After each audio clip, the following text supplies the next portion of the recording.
Welcome back to Rhythm Guitar Book 3. This book takes a deep dive into all sorts of movable chord shapes. We're on pages 94 and 95. In the previous lesson, you learned a diminished 7 shape with the root on the 6th string. In this lesson, we have another diminished 7 shape with the root on the 5th string. You can watch all these videos for free, but it's going to be a lot easier to learn if you have your own copy of Rhythm Guitar 3 that you can read from and write in. Plus, you can help support a music teacher, so I'll leave a link in the description.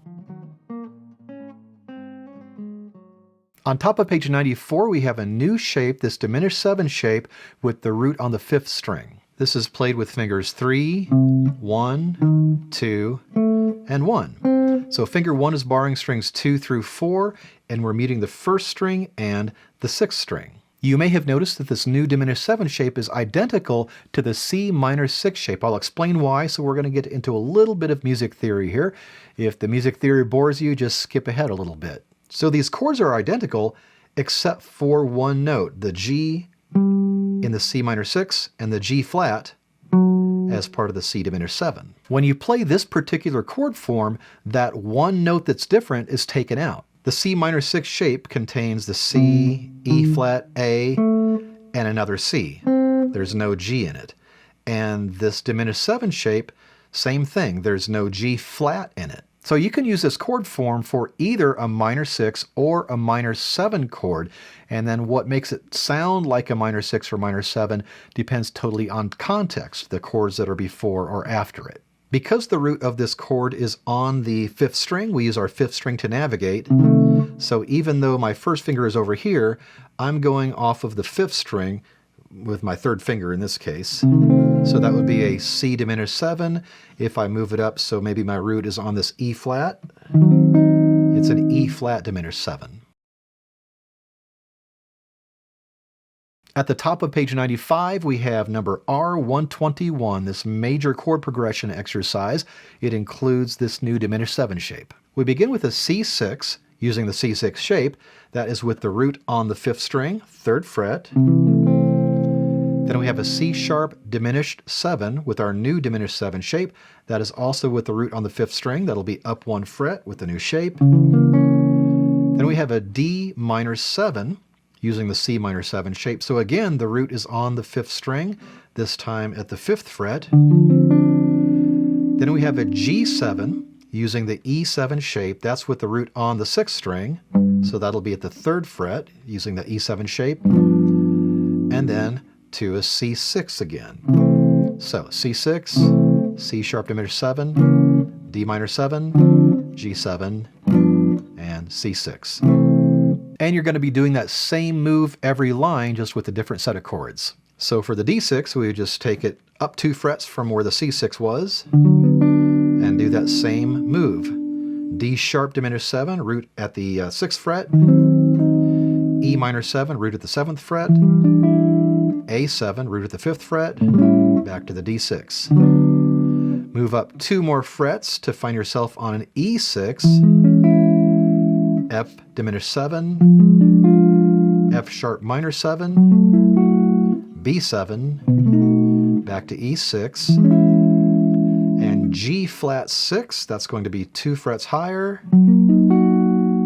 G diminished 7, A flat minor 7, D flat 7, G flat 6. Once you're comfortable finding and playing these chords, go ahead and play through the exercise. As I've been saying all throughout this book, play at a nice easy pace with an easy strumming pattern. I'm mainly sticking to quarter notes. 1, 2, 1, 2, 3, 4.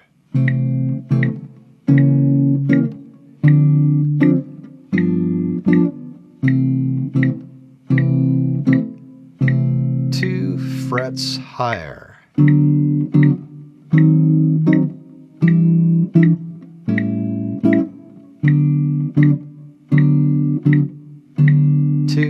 3, 4.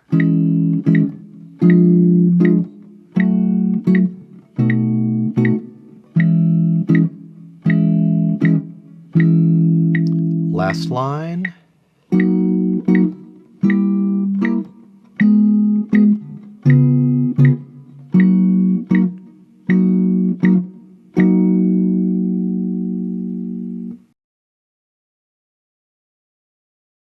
At the bottom of page 95, we have number R122, a similar progression, but this one is in a minor key. It begins with C minor 6 using the C minor 6 shape. That puts the root on the 3rd fret of the 5th string. Then C sharp diminished 7 using our new shape.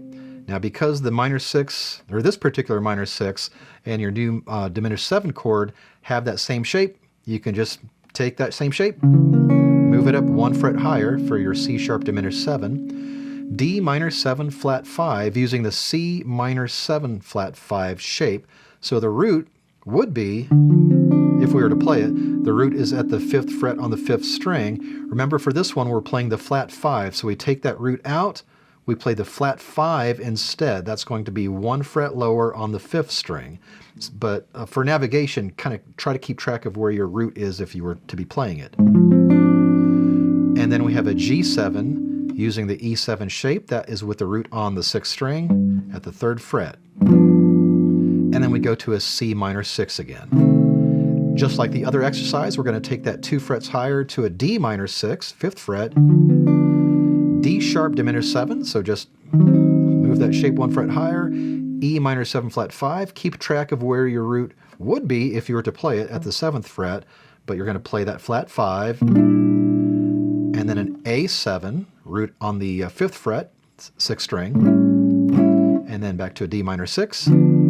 Take that same move up 2 frets to an E minor 6, F diminished 7, F sharp minor 7 flat 5, B7, E minor 6, and then one more time, G flat minor 6, 2 frets higher than you were, G diminished 7, A flat minor 7 flat 5, again keeping track of where the root would be if you were to play it, but play the flat 5 instead. D flat 7 at the 9th fret, and another G flat minor 6. Once you're comfortable finding and playing those chords, go ahead and play through the exercise, as always, at an easy pace with an easy strumming pattern.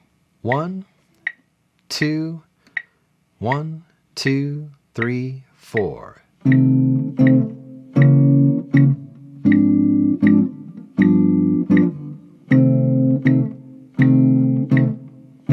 Then 2 frets higher.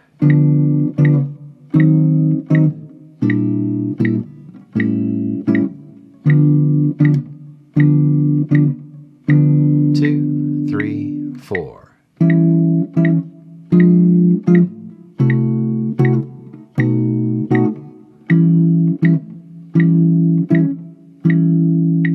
Last line.